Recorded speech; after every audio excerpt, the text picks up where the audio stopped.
नमस्कार, देश देशांतर में आपका स्वागत है। मैं हूं आरफा खानम शेरवानी। महात्मा गांधी राष्ट्रीय ग्रामीण रोजगार गारंटी अधिनियम यानी कि मनरेगा 2005 से सुर्खियों में है। कहीं सकारात्मक बदलाव के लिए तो कहीं भ्रष्टाचार के नाते भी, कहीं सफलता की कहानियां हैं तो विफलता की बात भी होती है। लेकिन इस सब के बावजूद दुनिया की इस अनूठी और सबसे बड़ी रोजगार गारंटी योजना ने देश का नक्शा बदला है और विकास की एक मजबूत बुनियाद भी रखी है। इस पर भारी भरकम रकम भी खर्च हो रही है और इसके भविष्य को लेकर भी तमाम तरह के सवाल खड़े हो रहे हैं। आज इस योजना के 8 साल यानी कि अब गुजर जाने के बाद और अब जबकि आम चुनाव होने वाले हैं, हम इस बात का विश्लेषण करेंगे कि योजना कितनी कामयाब हुई, कितनी नाकाम हुई, क्या कुछ बदले जाने की जरूरत थी और नई सरकार के सामने किस तरह की चुनौतियां होंगी या नई सरकार इस योजना को किस तरह से देखेगी। मेरे साथ कई खास मेहमान स्टूडियो में यहां पर मौजूद हैं। मेरे साथ हैं कृष्णवीर चौधरी जो कि अध्यक्ष हैं भारतीय कृषक समाज के। उनसे जानने की कोशिश करेंगे कि किसानों को किस तरह का फायदा हुआ है या नहीं हुआ है मनरेगा से। इसके अलावा मेरे साथ डॉक्टर पुल्लाराव हैं, इकोनॉमिस्ट हैं, पॉलिटिकल एनालिस्ट भी हैं और साथ ही मेरे साथ एनी राजा हैं, सोशल एक्टिविस्ट हैं और भारतीय महिला फेडरेशन से जुड़ी हुई हैं। इसके अलावा एक और खास मेहमान हैं विपुल मुदगल जो कि प्रोजेक्ट डायरेक्टर हैं CSDS के। सभी मेहमानों का बहुत बहुत स्वागत है। सबसे पहले विपुल मुदगल जी, मैं आपके साथ शुरुआत करना चाहती हूं। अब 8 साल गुजर जाने के बाद UPA 1 के जरिए शुरू की गई एक स्कीम UPA 2 में क्यों उतनी कामयाब नहीं नजर आती? क्या वाकई बात पब्लिसिटी की है, बात इम्प्लीमेंटेशन की है? ये जिस तरह से कहा जाता है कि एक स्कीम बहुत साल चलने के बाद एक तरह से लोगों में एक एंटाइटलमेंट की जो फीलिंग हो जाती है वो नजर आ रही है। नहीं, देखिए आरिफा, इसमें यह है कि बहुत सारी रिपोर्टें इसके ऊपर आ चुकी हैं, इवैल्यूएशंस बहुत अच्छे हो चुके हैं। देखिए पार्लियामेंट्री स्टैंडिंग कमेटी की रिपोर्ट आ चुकी है इसके ऊपर और उसके बाद पार्लियामेंट्री कमेटी थी एम्पावरमेंट ऑफ विमेन, महिलाओं के सशक्तिकरण पे, उसकी भी एक बहुत अच्छी रिपोर्ट आ चुकी है। CAG का ऑडिट आ चुका है इसके ऊपर, पूरा काफी बड़ा व्यापक ऑडिट आ चुका है और उसके अलावा एक समीक्षा रिपोर्ट थी जो तमाम इवैल्यूएशंस हुए हैं अलग अलग राज्यों में, अलग अलग जगहों पे, उनका जो है लुब्बे लुबाव निकाल के एक बड़ी रिपोर्ट तैयार हुई है। तो उन सब के आधार पे जो हमें पता लगता है वो ये है कि हाँ कुछ प्रॉब्लम्स हैं, लेकिन उसके बावजूद लोगों की आमदनी में बढ़ोतरी हुई है गांव में। इसके अलावा स्वास्थ्य की जो लोगों की जो जैसा होता है, थोड़ा बहुत आप पास में पैसा है तो उससे स्वास्थ्य में थोड़ा बहुत बदलाव आया है, जेंडर गैप में बदलाव आया है, जबरन जो पलायन होता था वो कम हुआ है। इसके अलावा महिलाओं के ऊपर बहुत अच्छा असर पड़ा है, बराबर की वेजेस मिल रही हैं और जिस तरह से कहते हैं सशक्तिकरण हुआ है, सोशल कैपिटल फॉर्मेशन हो रहा है जिससे कि सामाजिक पूंजी बनती है। जब लोग एक जगह पे आते हैं, काम करना शुरू करते हैं, एंटाइटलमेंट मांगते हैं, बैंकों में खाते खुले हैं। देखिए 12 करोड़ खाते खुल गए बैंकों में, पोस्ट ऑफिसेज में। जो कहते थे कि हम ये करेंगे वो करेंगे, यूनिक आइडेंटिटी से खाते खुलवाएंगे, बिना उसके खुल गए। तो देखिए ये इसके बहुत अच्छे वो हैं, लेकिन हाँ आपकी बात ठीक है, इस पे विचार और थोड़ी सी निराशा भी इस बात से बनती है कि लगातार इसका उपयोग कम हो रहा है। और जैसे कि पहले 56 दिन का रोजगार मिल रहा था ऑन एन एवरेज इंडिया में, 54 दिन हुआ, उसके बाद अब 43 दिन पे अटक गया आके। उसी तरह से SC ST हाउस होल्ड्स में भी जो इनका उपयोग था वो कम हुआ है लगातार। विपुल मुदगल, लेकिन कई बार हमने देखा है कि कांग्रेस पार्टी के खुद के वरिष्ठ नेताओं में जिस तरह के बयान आए हैं, कहा है कि पहले आप गड्ढा खोदने के लिए पैसे देते हैं, रोजगार देते हैं, फिर गड्ढा भरने के लिए देते हैं और कहीं ना कहीं जो इससे मैन पावर है, जो पोटेंशियल है, जो एक यंग इंडिया की जो एक मजबूती है, शक्ति है, उसका भी गलत फायदा या कहें कि नुकसान हो रहा है। क्या आप इस थ्योरी को आप एंडोर्स करते हैं कि वाकई इसमें कोई दम है कि ये पूरा प्रोग्राम अपने आप में जो आइडिया है मनरेगा का वो फ्लॉड है? नहीं, देखिए ये बात ठीक नहीं है, मैं इसको नहीं मानता। मैं ये मानता हूं कि देखिए भारत 2008 में जो बहुत बड़ी वैश्विक मंदी हुई थी उसके दौर से बहुत जल्दी निकल गया बाहर। वो अपनी रूरल मार्केट की ताकत की वजह से निकला। तो जो लोगों के पास पैसा आया थोड़ा बहुत, उसकी ताकत भी बहुत बड़ी ताकत थी। तो ये कहना कि गड्ढा खोदना गड्ढा भरना, ये क्यों नहीं देखते कि आप मेहर शाह कमेटी की जो रिपोर्ट थी उसमें कम से कम 150 तरह के काम बताए गए। आप ये कर सकते हैं, आप वर्मी पोस्टिंग करा सकते हैं, कंपोस्टिंग करा सकते हैं, आप जो कमजोर वर्ग हैं उनके खेतों पे काम करा सकते हैं, आप और 50 तरह की दूसरी चीजें करा सकते हैं। तो इसमें जो अगर कर भी रही है कुछ स्टेट्स या कुछ डिस्ट्रिक्ट्स, देखिए एक पर्सपेक्टिव प्लान बनना चाहिए डिस्ट्रिक्ट का, उसमें पंचायत की भागीदारी होनी चाहिए। ये सारी चीजें जो है, ये एक एनेबलिंग एनवायरनमेंट तैयार करने की जरूरत थी जो बहुत सारी स्टेट्स ने किया नहीं। 10 स्टेट्स में आरिफा जो सोशल ऑडिट नहीं हुआ, 4 यूनियन टेरिटरीज में नहीं हुआ। तो ये चीजें अगर आप नहीं करेंगे तो इतनी बड़ी दुनिया की सबसे बड़ी स्कीम है ये, सोशल सर्विस स्कीम है, और उसके लिए अगर एनवायरनमेंट नहीं बनाएगा, एनेबलिंग एनवायरनमेंट नहीं किया जाएगा तो फिर तो उसको तो आप फेल करने की तैयारी कर रहे हैं। विपुल मुदगल, आपकी बातों से लगता है कि कमोबेश ये स्कीम जो है वो कामयाब रही है, सफल रही है। दूसरे लोगों की भी राय जानने की कोशिश करते हैं। कृष्णवीर चौधरी, ये बताइए कि किसानों के बीच से आप आए हैं, उनको समझते हैं, उनके साथ टच में रहते हैं, जमीन पर आपको कितना फायदा नजर आ रहा है कि वाकई जिस तरह से कई महत्वपूर्ण बातें कह रहे हैं विपुल मुदगल, उन्होंने कहा है जो पलायन की खासकर जो बात हो रही है गांव से शहरों की तरफ, वो काफी हद तक रुका है। महिलाओं का सशक्तिकरण की उन्होंने बात की है कि बराबर एवज जो मिला है, उनको बराबर पैसे मिल रहे हैं। आपको लगता है ये सब चीजें वाकई आप इससे सहमत हैं? हाँ, दिल्ली के हिसाब से तो ठीक कह रहे हैं और रिपोर्ट बनाने के हिसाब से वो बिल्कुल ठीक कह रहे हैं, लेकिन क्या प्रोडक्टिविटी देखें अगर हम, और इसमें एम्प्लॉयमेंट, कहीं कोई परमानेंट एम्प्लॉयमेंट की बात नहीं है।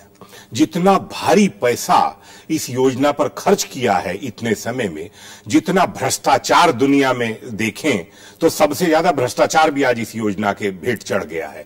उत्तर प्रदेश से लेकर बिहार तक की हालत देखिए, किस किस की बात करें, किस सरकार को हम ब्लेम करें, पूरा गांव लेवल से करप्शन है इसमें। उत्तराखंड को देखा है मैंने, उत्तर प्रदेश को देखा है मैंने, बिहार को देखा है। क्या आप ये कह रहे हैं कि राज्य सरकार के इम्प्लीमेंटेशन में दिक्कत है? इम्प्लीमेंटेशन क्या है, पूरा सिस्टम इस तरीके से है इसमें मनरेगा में कि जो लाभ देने की बात जो योजना करी थी, पहले आपने सही कहा, कितने हम गड्ढे खुदवाएं और कितने गड्ढे भरवाएं, क्या इससे कोई प्रोडक्टिविटी बढ़ेगी देश की? आरसा जी, सवाल यह है कि हम कोई लॉन्ग टर्म ऐसी पॉलिसी क्यों नहीं करते कि एक परमानेंट एम्प्लॉयमेंट उनको दें गरीब को हम। लेकिन क्या आप इस बात से इनकार कर रहे हैं जो विपुल मुदगल कह रहे हैं कि लोगों का स्वास्थ्य बेहतर हुआ है? क्योंकि जब पैसा हाथ में आता है तो स्वास्थ्य पे भी खर्च होता है, महिलाओं की भागीदारी बढ़ी है, महिलाओं को बराबर जो है पैसा मिल रहा है। ये सब चीजों से आप क्यों इनकार कर रहे हैं? मिल रहा है जितना पैसा पुरुषों को मिलेगा उनके बराबर, बराबरी में मिल रहा है, आधा भी उनको नहीं मिलता है। अच्छा, जो करप्शन है वो आधा भी उनको नहीं मिलता। ये सिर्फ महिलाओं के साथ है? महिलाओं के साथ नहीं, पुरुषों के साथ भी है।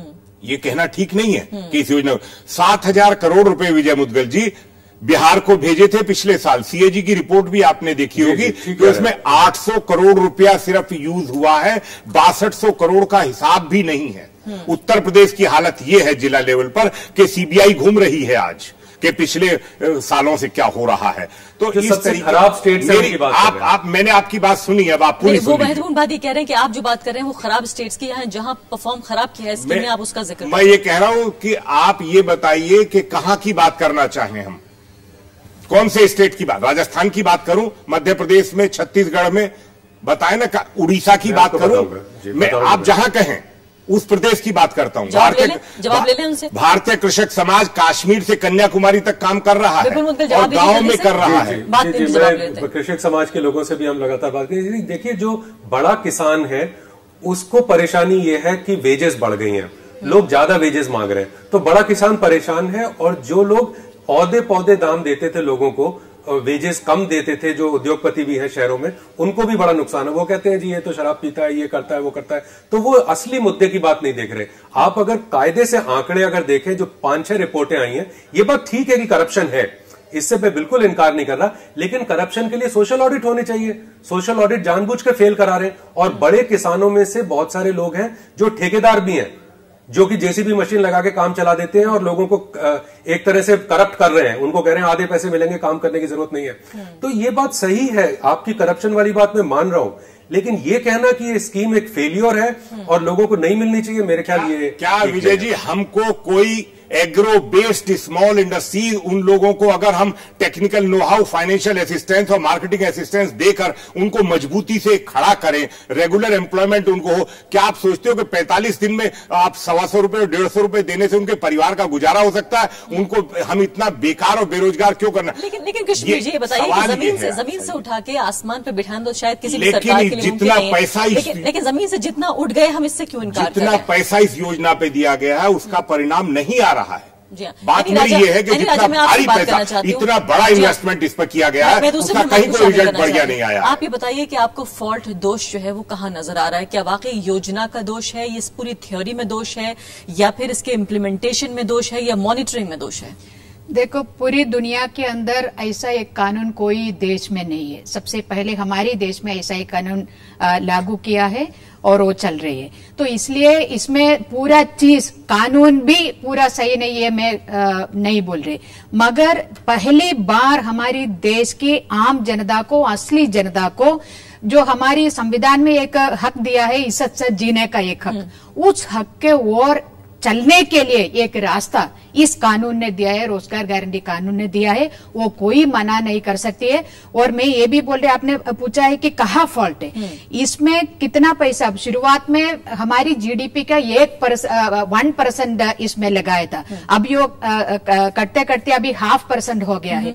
तो इसका जो चीज करना है, इस कानून को लागू करने के लिए सबसे पहले अवेयरनेस होना, जो बढ़ाना चाहिए था, उसमें क्या कदम उठाया, और जो वर्कर्स का एंटाइटलमेंट्स होती है उसका क्या है, काम देने का, और काम करेगा तो 15 दिन के अंदर पैसा मिलने का, ये सारी चीज वर्कर्स का एंटाइटलमेंट को कौन इंश्योर कर रहे, इसमें वो नहीं हो रहे, बहुत जगह पे नहीं हो रहे। तो आप कह रही है कि इस स्कीम को एडमिनिस्टर करने में मुश्किल हुई है, इम्प्लीमेंटेशन के अंदर। हाँ। इसको जो विपुल जी ने बताया कि इसमें जो ट्रांसपेरेंसी एंड अकाउंटेबिलिटी होना चाहिए, तो ये पारदर्शिता होना चाहिए था, सोशल ऑडिट के माध्यम से उसको पूरा बर्बाद किया है, उस पूरी प्रक्रिया को बर्बाद किया है यूपीए 2 की सरकार ने। वो पूरी जो काउंसिल के अंदर, काउंसिल की देखो, मैं उसमें नहीं आ रही, फिर भी मैं एक मेंशन करना चाहती हूँ, उस काउंसिल के अंदर पूरी की पूरी कांग्रेस की एमपीज को बनाया है, और वो एमपीज सोशल ऑडिट करेगी और अपनी कॉन्स्टिट्यूशन में काम करेगी जनता के लिए।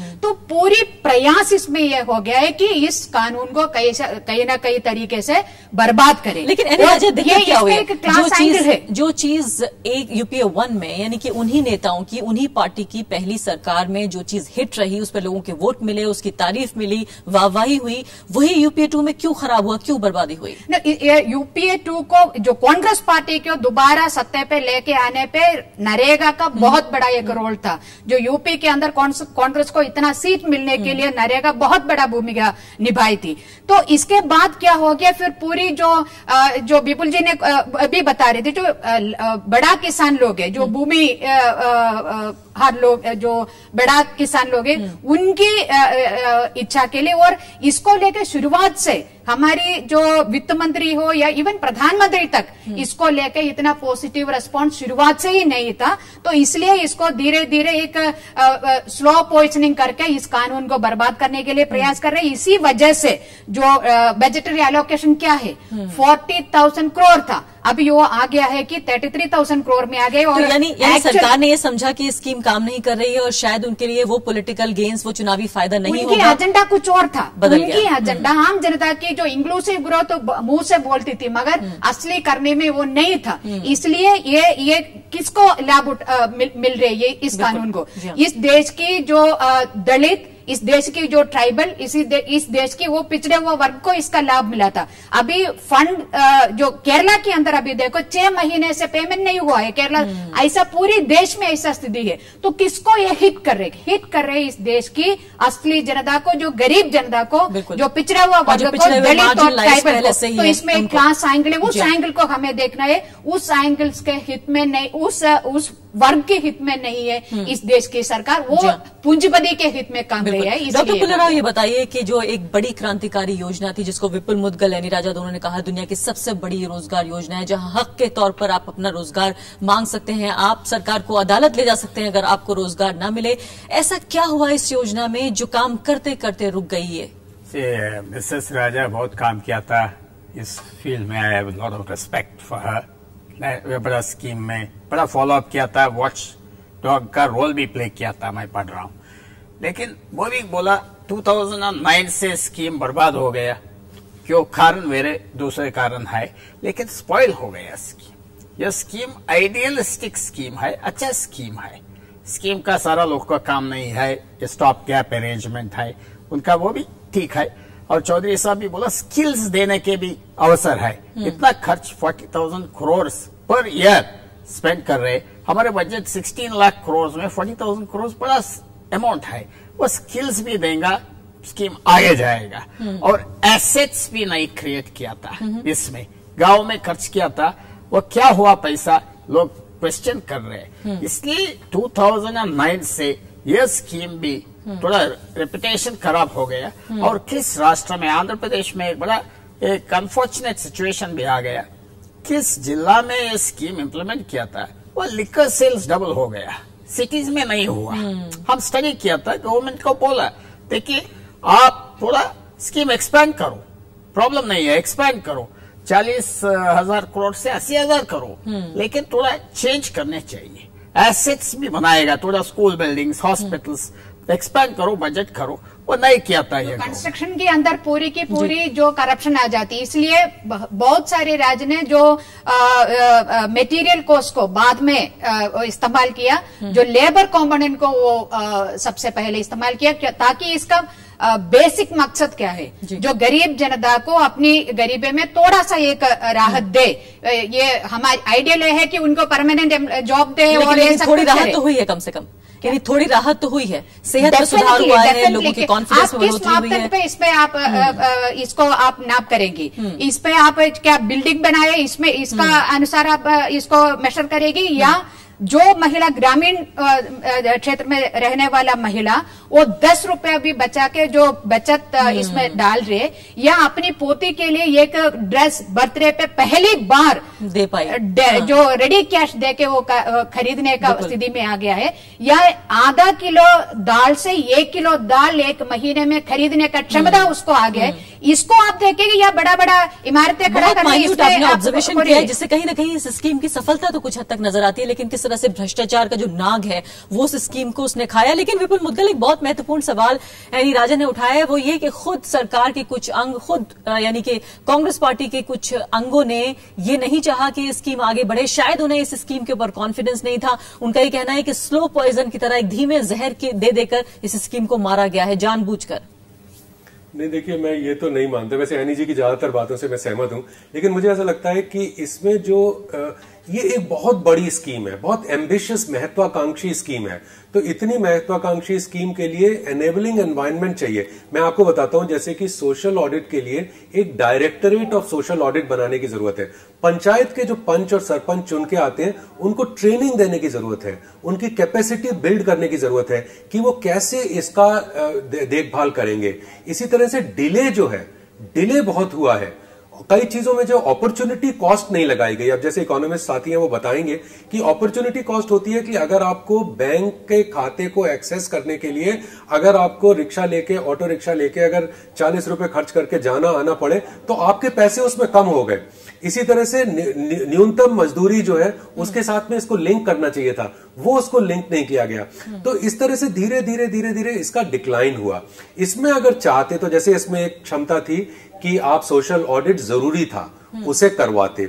इसी तरह से तथा जन सुनवाई का इसमें प्रावधान है। इसी तरह से इसमें यह है कि कॉम्पेंसेशन मिलेगा, अगर कोई काम मांगता है और उसे काम नहीं मिलता तो कॉम्पेंसेशन दिया जाएगा। किसी राज्य में कॉम्पेंसेशन नहीं दिया गया, तो आपने खुद जानबूझ के इसको जो अगले स्टेप पे ले जाने की जरूरत थी वो अगले स्टेप पे उसे नहीं लेके गए। मैं एक और बता दूं आपको बात, जो हमारे चौधरी साहब ने कहा कि उसमें यह है कि वो बात बिल्कुल ठीक कह रहे हैं कि कुछ स्थायी रूप से बड़ी चीज करने की जरूरत है, लेकिन जब तक आप वो नहीं कर सकते तब तक ये एक श्रम की योजना है, ये एसेट बिल्डिंग स्कीम नहीं है, ये रूरल एम्प्लॉयमेंट गारंटी स्कीम है, ये श्रम की स्कीम है। कश्मीर चौधरी, एक बहुत महत्वपूर्ण बात यह भी है कि जहां जहां पंचायतों ने एक्टिव रोल निभाया और वो बढ़ चढ़कर हिस्सेदारी की वहां पर ये स्कीम कामयाब रही, और जहां नहीं किया वहां नहीं हुई। क्या मानते हैं आप ये बात? देखिए, जब योजना को लागू किया गया था उस समय बहुत उम्मीद थी कि इसके परिणाम बहुत अच्छे आएंगे। शुरुआत में काफी हद तक ये कोशिशें रही और बड़ा ये था कि